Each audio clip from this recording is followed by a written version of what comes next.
आज टारगेट पर हिंदुस्तान की संसद थी। आज निशाने पर हिंदुस्तान की लीडरशिप थी। बहाना छात्रों को बनाया गया और निशाना देश की संसद को रखा गया। नए वीडियो ऑडियो के साथ सामने आ गए हैं। कॉकरोच जनता पार्टी के नाम पर आए प्रदर्शनकारी नारे लगा रहे थे, संसद उखाड़ देंगे, चीख रहे थे, नेपाल बना देंगे, बांग्लादेश बना देंगे। शिक्षा मंत्री का इस्तीफा, ये इनकी डिमांड है। लेकिन जंतर मंतर का जो पेपर लीक हुआ वो कुछ और ही बताता है। जंतर मंतर पर जो लोग आए थे, दरअसल उनका मकसद देश की संसद को घेरना था। दिल्ली पुलिस ने आज संयम दिखाया, धैर्य दिखाया और प्रदर्शनकारी उग्र हो गए, पत्थर चलाने लगे, पुलिस वालों को ही पीटने लगे। 50 से ज्यादा पुलिस वाले घायल हुए, 5 से ज्यादा पुलिस के अफसर जख्मी हुए। सुबह इन्होंने संसद मार्ग और जंतर मंतर के आसपास उत्पात मचाया और दोपहर 12 बजे के बाद रेल भवन, वायु भवन, आकाशवाणी भवन तक पहुंच गए। संसद के तीनों गेट को घेरने की कोशिश हुई और शाम होते होते प्रदर्शनकारी कनॉट प्लेस पहुंच गए। पुलिस वालों पर पत्थर चलाने लगे और रात होते होते पुलिस एक्शन में आई। जंतर मंतर खाली करा लिया गया है। जंतर मंतर से तंबू उखाड़ दिए गए हैं। अब प्रदर्शनकारी केरल भवन के पास रुके हुए हैं। सरकार से बातचीत करीब करीब खत्म हो चुकी है। अब आगे क्या होगा, इसका अंदाजा आपको इस रिपोर्ट से मिलेगा।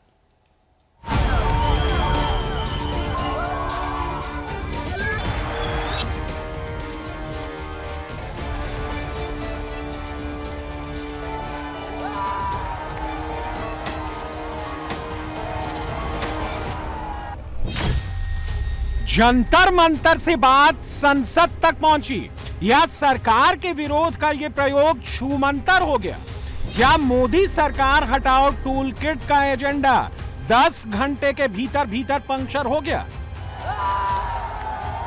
सोमवार सुबह 9 बजे क्या हुआ, 10 बजे क्या हुआ, 11 बजे, 12 बजे, 1 बजे, 2 बजे, 3 बजे क्या हुआ। 200 से 2000 का झुंड जंतर मंतर पर कैसे निकला, किन किन रास्तों से निकला, किन किन इलाकों तक पहुंचा। मोदी सरकार के खिलाफ सियासी दुश्मनों ने जिन चेहरों को मोहरा बनाया, क्या वो मोहरे संसद भवन तक पहुंच सके।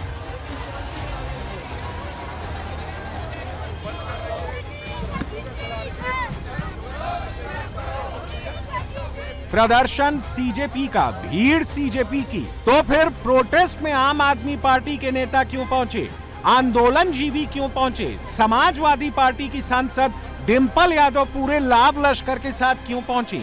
ये सभी प्रदर्शनकारियों का समर्थन करने पहुंचे थे या फिर प्रदर्शन की आग में मोदी विरोध की चिंगारी जलाने पहुंचे थे। प्रदर्शनकारियों ने ऐसा क्या किया कि अचानक संसद भवन को छावनी में तब्दील करना पड़ा, सीआईएसएफ की तैनाती करनी पड़ी, वाटर कैनन लगाने पड़े, संसद भवन की एंट्री का गेट बंद करना पड़ा। जैसे साल 2021 में वॉशिंगटन डीसी के कैपिटल हिल पर प्रदर्शनकारियों ने धावा बोला था, ठीक वैसे ही दिल्ली में संसद भवन पर धावा बोलने की तैयारी थी, लेकिन ऐसा हो न सका। सीजेपी के प्रदर्शनकारी सरकार विरोधी सियासी टूल किट की मदद से संसद भवन के अंदर घुसकर हंगामा करने वाले थे, मगर वो ऐसा कर न सके। यह शुद्ध रूप से एक पॉलिटिकल प्रयोग था। फ्रंट में चेहरा सीजेपी का था, लेकिन पर्दे के पीछे से ऑपरेट करने वाला चेहरा कोई और ही था।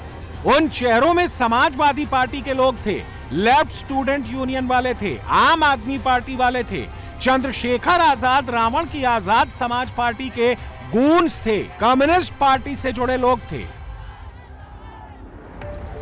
इन सभी सियासी पार्टियों के इकोसिस्टम ने प्रदर्शनकारियों की भीड़ को उकसाया, बहकाया, भड़काया और बैरिकेडिंग तोड़कर, पुलिस वालों पर पत्थरों से हमला कर, पुलिस कर्मियों से तू मैं कर संसद कूच करने के लिए, संसद पर धावा बोलने के लिए दौड़ा है। और तो और अहिंसक प्रदर्शन की आड़ में बाकायदा इस इकोसिस्टम ने ऑन कैमरा हिंसा का सहारा लिया। प्रदर्शनकारियों को यहाँ पे खदेड़ा जा रहा है। आरपीएफ जो है वो आगे बढ़ रही है। आरपीएफ की जो तैनाती है वो यहाँ पे हो चुकी है, बैरिकेडिंग कर दी गई है। सारे प्रदर्शनकारियों को यहाँ से खदेड़ा जा रहा है। यहाँ भीड़ लगातार बढ़ रही थी, तो प्रदर्शनकारियों को हटाने के लिए जब पुलिस आगे बढ़ी तो यहाँ कुछ पत्थरबाजी की घटना हुई है। सामने ये सड़क जंतर मंतर की तरफ जा रहा है और यहाँ प्रदर्शनकारी सीधे तौर पर पुलिस को चुनौती हुए दिखाई दे रहे हैं। यहाँ पुलिस के लिए दिक्कत ये है कि ये पूरा सर्कल है। यहाँ देखेंगे तो यहाँ एक बार फिर पुलिस की तरफ जूते फेंके जा रहे हैं और एक बार फिर पुलिस और ये छात्र या कहें कि प्रदर्शनकारी आमने सामने हो गए हैं। पुलिस को यहाँ पीछे हटना पड़ रहा है। वो कैमरे में यहाँ हरकतें रिकॉर्ड कर रहे हैं और देखिए जैसे एक गाड़ी है, इसमें अगर आप देखेंगे तो इस गाड़ी पर पत्थर लगा था। इस गाड़ी में मैम आप जा रहे थे यहाँ से, ये यहाँ से जा रहे थे तो यहाँ जो पथराव हुआ उसमें ये गाड़ी टूटी है। महिलाओं के चेहरे पर खौफ देखा जा सकता है और अब महिलाएं आगे बढ़ रही हैं। यहाँ पुरुष कर्मी हैं, महिलाएं नहीं हैं तो वो पीछे हटने के लिए मजबूर हैं। महिलाएं कम हैं और पुलिस कर्मी कम हैं और महिला आगे बढ़ती जा रही है। पुलिस इनको पीछे धकेलने की कोशिश कर रही है और ये यहाँ इस वक्त की तस्वीर है। पुलिस के साथ जो धक्का मुक्की हो रही है, डिस्पर्स करने के लिए यहाँ हवा में लाठियां चलाई जा रही है। सीधे तौर पर नहीं मारी जा रही है लेकिन लोगों को जरूर यहाँ पीछे धकेला जा रहा है। यहाँ लाठी फेंकी गई है। यहाँ पुलिस पर ये इतना बड़ा लकड़ी का टुकड़ा फेंका गया है और इधर यहाँ लगातार मुंह पर कपड़ा फेंककर इस तरह की हरकत करते हुए लोग देखे जा रहे हैं। इस शख्स को दिखाइए, ये देखिए जरा पीछे से भाग रहे हैं। इन्होंने मेरे ऊपर पीछे से हमला किया। अब देखिए कैमरा सामने आने पर कैसे भागते हैं। ये हकीकत है। देखिए कैमरे पर हाथ मारा जा रहा है, कैमरे पर हाथ मारा जा रहा है। यहाँ हमला किया जा रहा है, धक्का मुक्की की जा रही है। वो चक दे इंडिया, देखिए चक दे इंडिया की टी शर्ट पहनकर हमला करके अब भाग गया है। रुकिए रुकिए, हमें भागने की जरूरत नहीं है। भागते हुए उस चेहरे को देखिए, वो देखिए हमला करने। कैमरे में हाथ नहीं लगा सकते आप, कैमरे में हाथ नहीं लगा सकते। प्रदर्शनकारियों को पहले से क्लियर इंस्ट्रक्शन थे कि चाहे जो हो जाए संसद भवन तक पहुंचना ही पहुंचना है। इसके लिए प्रोटेस्टर्स ने संसद मार्ग, टॉलस्टॉय मार्ग, Connaught place, Vijay Chowk, rail भवन, पटेल चौक, अशोका रोड, इन सभी रास्तों से गुजरने की कोशिश की। प्रदर्शनकारी इसके अलावा कई ऑल्टरनेटिव रूट से भी आगे बढ़ने की कोशिश कर रहे थे। प्रदर्शन के वक्त कई मेट्रो स्टेशंस को बंद कर दिया गया था, लेकिन प्रोटेस्टर छलांग मार मारकर मेट्रो स्टेशंस के अंदर और बाहर दाखिल होते दिखाई दिए, बाकायदा लाइव स्ट्रीमिंग करते हुए दिखाई दिए। देख सकते हैं कि जनता अपना उफान में आ गई है, छलांग लगाकर कूद कर भाग रही है। राजीव चौक से जो जनता निकल चुकी है ताबड़तोड़ के साथ, और पुलिस प्रशासन की नहीं चलेगी। आप देख सकते हैं इन लोगों ने जो है कि छलांग लगा कर बाहर निकले हैं। ये लोग दरवाजा बंद कर दिया गया है। जनता पार्टी वाले निकल चुके हैं अपनी रफ्तार के साथ। जंतर मंतर पे कोई माई का लाल रोक नहीं सकता है, चाहे यहाँ तक नरेंद्र मोदी की नहीं आता, किसी की माई के लाल में औकात नहीं है कि इन लोगों को रोक दे। देख सकते हैं कि राजीव चौक में सारे दरवाजे बंद कर दिए गए हैं, उधर से बैरियर लगा दिया गया है और लोग जो है कि छलांग लगाकर बाहर से कूद कर आ रहे हैं। निकलो पहुंचो निकलो। दोस्तों स्टूडेंटों को यहाँ रोका गया है राजीव चौक मेट्रो स्टेशन पर, लेकिन यहाँ पर ये निकल गए हैं स्टूडेंट। प्रदर्शनकारी पुलिस के साथ कन्फ्रंटेशन का इरादा लेकर जंतर मंतर से निकले थे। वो चाहते थे कि पुलिस उनके खिलाफ सख्त कार्रवाई करे, एक्शन ले, लेकिन ऐसा नहीं हुआ।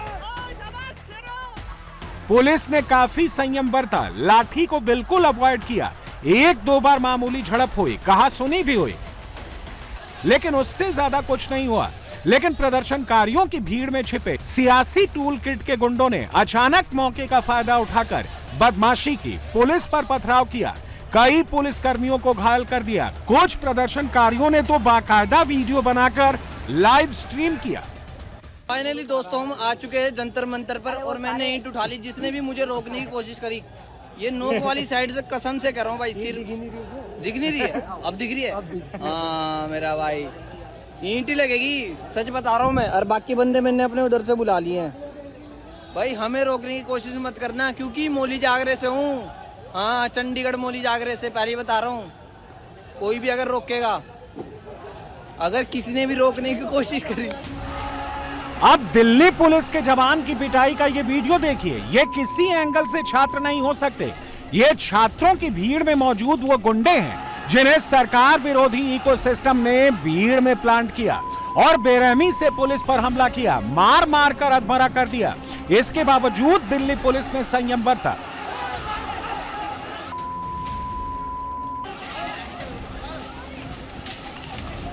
हिंसक प्रदर्शनकारियों की ये बर्बरता एक बार नहीं कई बार कैमरे पर दिखी। इस वीडियो को ही देख लीजिए। नकाब पहना एक गुंडा कितने बड़े पत्थर से पुलिस पर हमला करता है, फिर वहां से फरार हो जाता है।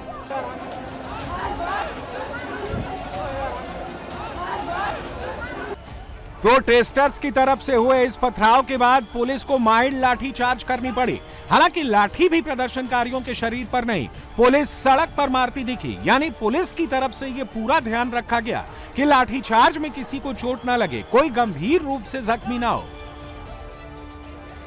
जब प्रोटेस्टर्स इससे भी नहीं रुके, अग्रेसिव और हिंसक होते दिखे, कैमरे पर पत्थर फेंकते दिखाई दिए, तो पुलिस को दूसरा स्टेप उठाना पड़ा और यह स्टेप था आंसू गैस का।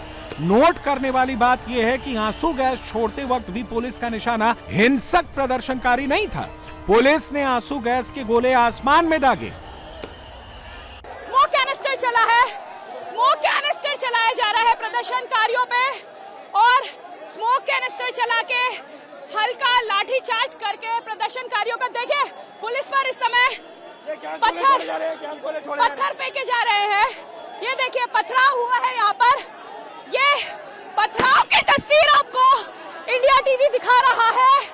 लगातार आंसू गैस के गोले इस समय दिल्ली पुलिस छोड़ रही है और पत्थर, ये देखिए ये पत्थर, वो शरारती तत्व यहाँ पर आ चुके हैं इस समय। देखिए दिल्ली पुलिस लगातार स्मोक कैनिस्टर चला रही है। दिल्ली पुलिस देखिए यहाँ आंसू गैस का इस्तेमाल किया गया है। तमाम जो छात्र है वो अब मुंह पर कपड़ा रखते हुए और आगे की तरफ भागने की कोशिश कर रहे हैं। आंखों में बहुत ज्यादा जो जलन है वो पैदा हो गई है। प्रदर्शन के बीच एक तस्वीर ऐसी भी आई जब दिल्ली पुलिस ने खुद बैरिकेडिंग को हटाकर प्रदर्शनकारियों को आगे जाने का रास्ता दिया। बावजूद इसके प्रदर्शनकारी संसद भवन के गेट तक तो छोड़िए, आसपास तक नहीं फटक पाए। सोशल मीडिया पर नैरेटिव बनाया गया कि भीड़ संसद भवन तक पहुंच गई, लेकिन ऐसा कुछ नहीं हुआ। सुबह 9 बजे शुरू हुआ सियासी प्रयोग शाम 4 बजे तक ठंडा पड़ गया। जंतर मंतर पर प्रदर्शनकारियों की दुकानें बंद हो गईं। सवाल है कि 7 घंटे चले इस ड्रामे से किसने फायदा उठाने की कोशिश की? इसका जवाब बहुत सिंपल है। छात्र आंदोलन के नाम पर सड़कों पर हुड़दंग और सरकार के खिलाफ शोर शराबे के पीछे वो चेहरे छिपे हैं जिनका मकसद शुद्ध रूप से सियासी है। जंतर मंतर पर मौजूद भीड़ को संसद कूच कराने के बाद कुर्सी पर आराम फरमाने वाले चेहरों को पहचान लीजिए। प्रदर्शन छात्रों का था, लेकिन छात्रों के बीच अलग अलग सियासी पार्टी के बड़े बड़े चेहरे और उनके कार्यकर्ता अपना फोटो सेशन कराते नजर आए। छात्रों को आगे करके अपना सियासी हित साधते नजर आए।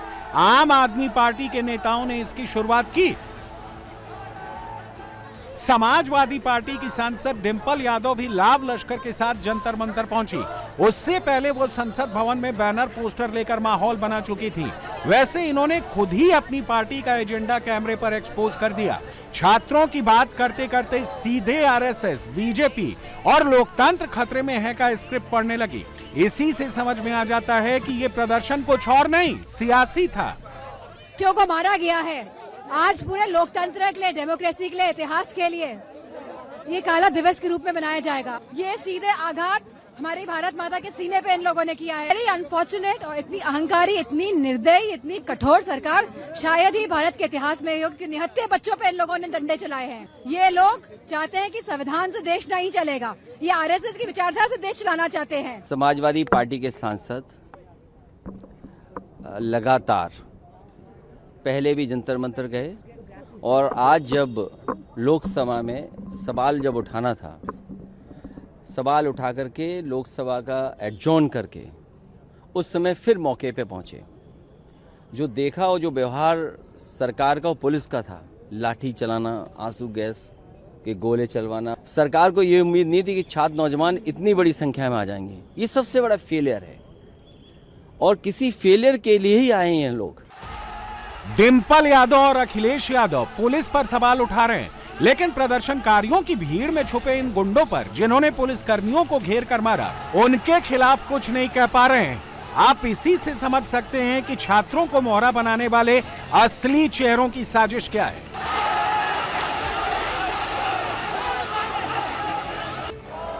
सिर्फ आम आदमी पार्टी या समाजवादी पार्टी ही क्यों, प्रदर्शन की आड़ में सियासी हित साधने वाले लाल झंडे भी देख लीजिए। सीपीआईएम का लाल झंडा लेकर संसद भवन को घेरने निकले चेहरे कम से कम छात्र तो नहीं हो सकते। इस पॉलिटिकल प्रयोग में एक नहीं कई सारे चैप्टर्स हैं। इसमें कांग्रेस पार्टी भी है, उद्धव ठाकरे की पार्टी भी है, आरजेडी भी है। सबने अपने अपने तरीके से माहौल को उकसाने की, प्रदर्शनकारियों को भड़काने की कोशिश की। कांग्रेस के कई नेता भी जंतर मंतर के राउंड लगा चुके हैं। जाहिर है ये सब ऐसे ही नहीं हो सकता, इसके पीछे कोई ना कोई स्क्रिप्ट जरूर है। Let me go to parliament, I'll show them. आपने भी बात की अभी प्रोटेस्टर से, आपने भी अभी जनता से बात करने की कोशिश जाने दो, के साथ। मैं बच्चों के साथ हूँ जी। आपने अभी कोशिश की, मैंने देखा पुलिस के साथ, क्या समझाया आपने? कि लाठी मत मारो, ये हकदार है, इनको संविधान का दिया हुआ अधिकार है। तो द पीसफुली प्रोटेस्टिंग, तुम टीयर गैस डालते हो बच्चों पे, किसानों पे ऐसा करें, बच्चे किस बात पे रो रहे हैं? सरकार, खास करके प्रधानमंत्री और गृह मंत्री जी, 56 इंच की सीना वाले लोग ये बच्चों से डर गए। ये बच्चों से पूरी तरह से डर गए हैं, हताश है। उनको समझ में नहीं आया कि क्या होने जा रहा है और क्या होगा और आगे क्या हो। तो ये ईडी हेडक्वार्टर और सुप्रीम कोर्ट की तरफ मोर्चा जाना चाहिए। ये दोनों संस्थाओं ने देश का बहुत बड़ा नुकसान किया है। ऐसा कब होता है? जब सत्ता बहरी हो जाती है, सुनने से इनकार करती है, संवाद को विवाद में तब्दील करती है, तब ऐसा हुआ करता है। पूरे देश की पॉलिटिकल पार्टी को तोड़ रहे हो और कहते हो चाणक्य नीति। चाणक्य देख लो, इस चाणक्य नीति का जवाब जनता दे रही है। किसी का आंदोलन नहीं है, ये स्पॉन्टेनियस है। आपको पार्लियामेंट के दरवाजे बंद करने पड़े। ये डर लोगों ने आपके अंदर पैदा किया। प्रदर्शन तो सिर्फ बहाना है। फैक्ट यह है कि प्रोटेस्ट की आड़ में छिपे सियासी इकोसिस्टम का असली निशाना मोदी सरकार है। और ये समझने के लिए अब आपको एक और वीडियो दिखाते हैं, गौर से सुनिएगा। कैमरे पर एक प्रदर्शनकारी क्या कहता सुनाई दे रहा है। संसद भवन उखाड़ दिया जाएगा, संसद भवन उखाड़ दिया जाएगा, इस्तीफा नहीं मिला तो उखाड़ दिया जाएगा, सब उखाड़ दिया जाएगा, सब कर दिया जाएगा। नेपाल उखाड़ दिया जाएगा, नेपाल नेपाल नेपाल नेपाल बनेगा। भारत को नेपाल बनाने की बात करने वाला शख्स हो या फिर पुलिस पर नॉनस्टॉप पत्थर बरसाने वाले ये चेहरे हो, इनमें से कोई भी कम से कम मेडिकल की तैयारी करने वाला छात्र तो नहीं दिख रहा। सवाल है कि 1 मिनट में 50 पत्थर फेंकने वाले इन प्रोफेशनल दंगेबाजों को सड़क पर किसने उतारा? और जब पुलिस ने आंसू गैस के गोले छोड़े तो सरकार विरोधी पार्टियों की आंखों में आंसू क्यों आ गए? राहुल गांधी दोपहर में प्रदर्शन पर चुप्पी साध कर आगे निकल गए थे, क्योंकि राहुल देहरादून में छात्रों की गूंज सुन रहे थे, लेकिन गूंज दिल्ली में हो गई। फिर शाम होते होते राहुल को जैसे ही लगा कि क्रेडिट कोई और ले जाएगा, तो आनंद फानन में उन्होंने एक वीडियो रिलीज कर दिया और अपने पोस्ट में मोदी मोदी करना शुरू कर दिया। Prime Minister Modi is the most anti-youth Prime Minister India has ever had. Modi disrespects all the young people of this country. All they believe in is asatya and hinsa, which are the anti-Indian principle. लेकिन राहुल गांधी जिन चेहरों को युवा कह रहे हैं, जिन्हें छात्र कह रहे हैं, उनका असली चेहरा अब सामने आ चुका है। इन दंगेबाजों के वीडियो ने सरकार विरोधी पॉलिटिकल इकोसिस्टम को भी एक्सपोज कर दिया है। रही बात देश के असली युवाओं की, तो मोदी ने बता दिया है कि देश के असली युवा कौन है। और ये जो स्काईरूट स्टार्टअप है, उसमें जो नौजवान काम कर रहे हैं, मुझे बताया गया उनकी पूरी टीम की जो एवरेज एज है वो सिर्फ 28 साल है। किसी 56 साल के नौजवान की बात नहीं कर रहा हूं मैं। देश के ये स्टार्टअप ने 28 के एवरेज वाले नौजवानों ने अंतरिक्ष में भारत का झंडा गाड़ दिया है। उनको तो बधाई है ही है, लेकिन ऐसी बातें जो हैं जो भारत को आत्मविश्वास से भर देती है, ये एक संदेश है और बड़ा मजबूत संदेश है कि हमारे देश के युवाओं की क्षमता और उनकी आकांक्षा अंतरिक्ष जितनी असीम है, इससे बड़ा संदेश देश के लिए कोई और प्रेरणा नहीं दे सकता है।